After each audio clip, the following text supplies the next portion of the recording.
Hi, it's Steve.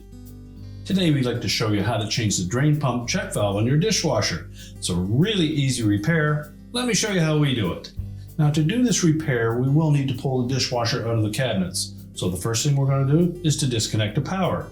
If your dishwasher has a cord on it, simply unplug it. If not, locate the electrical panel, turn off the appropriate breaker, or remove the appropriate fuse. Now, we're also going to require turning off the inlet water supply to the dishwasher, and if there's not enough length on the supply tube, you'll need to disconnect it from the inlet valve. You'll also need to disconnect the drain hose from the outlet so that you can pull the dishwasher completely out of the cabinets so that we can do the job. Remember that the dishwasher is attached to the bottom of your countertop, so you'll need to remove the two mounting screws to secure it to that countertop first. Then we can pull it out and start the job. Now, with the dishwasher safely on its back, we're going to, first of all, disconnect the drain hose from the drain pump. Now, chances are there will be some water in this area, so you'll want to have something there to collect that. Loosen the clamp, just slide it down the hose. And then pull that hose off of the pump. And if there's any water in there, make sure that we can capture that.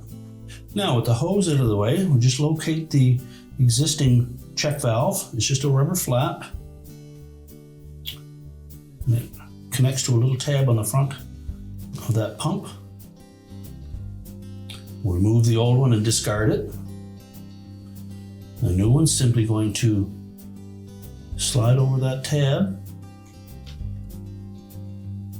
and that'll hold it flush up against the outlet of the pump. Make sure it's seated properly.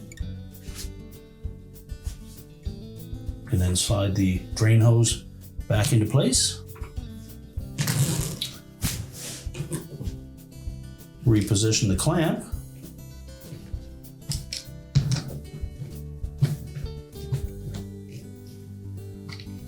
And now we're ready to stand the dishwasher back up, and we can place it into the cabinets. Now that we have the dishwasher pushed back into the cabinets, we can reconnect our inlet water supply, reconnect the drain hose, secure it to the bottom of the countertop with the mounting tabs. We're ready to turn on the power, and your repair is complete.